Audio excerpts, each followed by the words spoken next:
Hi hello வணக்கம் நான் Anand welcome to குட்டி ஸ்டோரி சேனல். ஸோ நம்ம சேனலுக்கு நீங்கள் யாராச்சும் புதுசாக வந்திருக்கீங்க அப்படின்னா மறக்காம நம்ம சேனலை சப்ஸ்கிரைப் பண்ணிங்க. அப்படி பக்கத்தில் இருக்க பெல் ஐக்கனை கிளிக் பண்ணி ஆல் அப்படின்னு ஆப்ஷன் கொடுத்துங்க. ஏன் அப்படின்னா அப்போ நம்ம போகிற வீடியோ உங்களுக்கு ஒரு நோட்டிஃபிகேஷன் வரும். ஸோ அப்போ நீங்கள் நம்மளோட டெய்லி ஒரு வீடியோ வாட்ச் பண்ணி என்ஜாய் பண்ண முடியுமா. அது மட்டும் இல்லாமல் உங்களுக்கு எந்த மாதிரியான கதைகள் பிடிக்கும், நீங்கள் எந்த மாதிரியான ஸ்டோரிஸ் விரும்பி கேட்பீங்க அப்படிங்கிறத கமெண்ட் பாக்ஸ் இருக்குல்ல, ஸோ அதில் கமெண்ட் பண்ணுங்கள், நான் பார்த்து தெரிஞ்சுக்கிறேன். ஸோ இன்னைக்கான குட்டி கதை என்ன அப்படின்னு கேட்டிங்கன்னா, நீதிபதியை திணற விட்ட குழந்தை அப்படின்னு சொல்லிட்டு ஒரு அழகான கதை தான் இன்னைக்கு வீடியோவில் நம்ம பார்க்க போகிறோம். ஸோ வாங்க கதைகளுக்கு வந்து கதைக்கலாம்.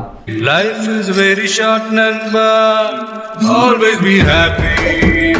ஒரே ஒரு குட்டி கதை மட்டும் சொல்லிட்டு ஓடி போயிடுறேன். கணேசன் அப்படின்னு சொல்லக்கூடிய ஒரு நீதிபதி ஒருத்தர் இருக்காரு. இப்படியாப்பட்ட நீதிபதி கோர்ட்டில் எப்பேற்பட்ட கேஸாக இருந்தாலும் பயங்கரமாக அதுக்கு வந்து தீர்ப்பு கொடுப்பார். ஏன் அப்படின்னா இவர் ஒரு ஜட்ஜி. ஸோ அதனால் எப்படியாப்பட்ட கேஸாக இருந்தாலும் அது வந்து சால்வ் பண்ணுவார். அப்பேற்பட்ட ஜட்ஜி ஒரு முறை என்ன பண்ணுறாரு அப்படின்னா, கோர்ட்டில் இருந்து தன்னுடைய வீட்டுக்கு போகிறாரு. வீட்டுக்கு போன ஜட்ஜி அங்கே போயிட்டு வீட்டில் குழந்தைகள் கூட ஜாலியாக விளையாடிட்டு தன்னுடைய மனைவி கூட ஜாலியாக இருந்துக்கிட்டு கொஞ்சம் ஜாலியாக இருக்கிறாரு. அப்படி ஜாலியாக இருக்கக்கூடிய கணேசன் ஒரு நாள் அந்த குழந்தைகள் இருக்கு இல்லையா, ஸோ அந்த குழந்தைகளுடைய விளையாட்டு பொம்மைகள் வாங்கி கொடுக்குறாரு. வாங்கி கொடுக்குறப்போ அந்த கணேசன் சொல்லக்கூடிய அந்த ஜட்ஜிக்கு பார்த்தீங்க அப்படின்னா 2 குழந்தைகள், ஒன்று வந்து ஆண் குழந்தை, ஒன்று வந்து பெண் குழந்தை. இதில் அக்கா தம்பி அப்படி வச்சுப்போம். ஸோ இப்படி இருக்கக்கூடிய குழந்தைகள் அந்த விளையாட்டு பொருட்களை விளையாடிட்டு இருக்காங்க. இதில் அக்கா இருக்காங்களா, இந்த அக்கா வந்து இந்த விளையாட்டு பொருளை நான் தான் விளையாடுவேன் ஃபஸ்ட் அப்படின்னு சொல்லிட்டு வாங்கி விளையாடிட்டு இருக்காங்க. ஸோ இந்த கணேசன் அப்படிங்கிற ஒரு கோர்ட்டில் ஒரு இம்பார்ட்டண்டான கேஸ் ஒன்று இருக்குது. ஸோ அந்த கேஸுக்கு வந்து தீர்ப்பு கொடுக்கணும். அதுக்கு இவர் வந்து மண்டியை போட்டு பிச்சுட்டு இருக்காரு. எதுக்கு வந்து எது நியாயம், எது தர்மம், எது உண்மை, எது பொய்யா இருக்கும் அப்படின்னு சொல்லிட்டு இவர் கன்ஃபியூஷன்லேயே இருக்காரு, எதுக்கு நம்ம தீர்ப்பை கொடுக்குறது அப்படிங்கிறதுக்காக.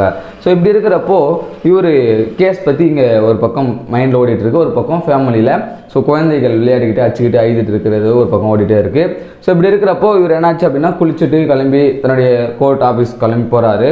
ஸோ இப்படி போகிற வழியில் தன்னுடைய குழந்தைகள் வீட்டிலேருந்து கொஞ்சம் வெளியே வரும்போது தன்னுடைய சின்ன பையன் வந்து அழுதுகிட்டே இருக்கான். ஸோ அதை இதுனே இருந்தால் போகிற காரியம் எப்படி உருப்பிடும் அப்படின்னு சொல்லிட்டு, ஏன் அழுவுற அப்படின்னு சொல்லிட்டு கேட்குறாரு. அதுக்கு உடனே அந்த குழந்தை சொல்லுது, இந்த மாதிரி அக்கா வந்து பொம்மையை எடுத்து வச்சுக்கிட்டு எனக்கு தரவே மாட்டுறாங்க அப்படின்னு சொல்லிட்டு.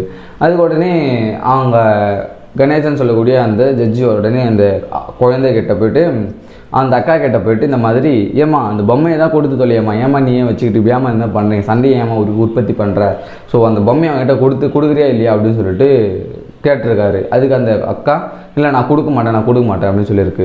உடனே அந்த கணேசன் என்ன பண்ணியிருக்காரு அப்படின்னா, கோபத்தில் அந்த தன்னுடைய பொண்ணை ஒரு அடி அடிச்சிடுறாரு. அடித்த உடனே அந்த பொண்ணு அழுதுகிட்டு, இல்லை நான் அப்போ கூட தரமாட்டேன் அப்படின்னு சொல்லிட்டு சொல்லுது. இந்த கணேசன் அப்படிங்கிறவர், இந்த பொம்மையில் அப்படி என்னதான் இருக்குது, ஏன் கொடுக்க மாட்டேன் அப்படின்னு சொல்லிட்டு கேட்குறாரு. இல்லைப்பா, இந்த பொம்மை உடஞ்சிருக்கு, இதுக்குள்ளே இருக்க ஆணி தம்பியோடைய கையில் எங்கேயாவது குத்திக்கும், அதனால தான் கொடுக்க மறுக்கிறேன் அப்படின்னு சொல்லிட்டு அந்த பொண்ணு சொல்லியிருக்கு. அதை பார்த்த கணேசன் உடனே ஓ அப்படி சொல்லியிருக்காரு. உடனே அதுக்கு அந்த பொண்ணு சொல்லியிருக்கு, பரவாயில்ல, நீங்கள் இந்த பொம்மையே வந்து இப்படி இதுக்கு பின்னாடி என்ன இருக்குது அப்படின்னு வந்து ஆராய்ச்சி பண்ணாமல் நீங்கள் வந்து டக்குன்னு தம்பிக்காக என்னை வந்து அடிச்சிட்டிங்க. ஸோ இதே மாதிரி கோர்ட்லேயும் பண்ணிடாதீங்க.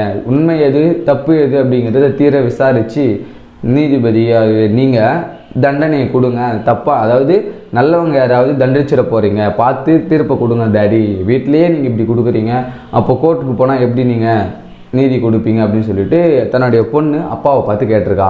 அதுக்கு உடனே அதை கேட்ட அந்த நீதிபதி குற்ற உணர்ச்சியில் அப்படியே தன்னுடைய பொண்ணு முன்னாடியே தலை குனிஞ்சாராம். ஸோ அதாவது இந்த கதை மூலிமா நம்ம புரிஞ்சுக்கிற விஷயம் என்ன அப்படின்னு கேட்டிங்கன்னா, நீதிபதியாகவே இருந்தாலும் தீர விசாரிக்கணும் அப்படிங்கிறது இந்த கதை மூலிமா நம்ம புரிஞ்சுக்க வேண்டிய விஷயம்.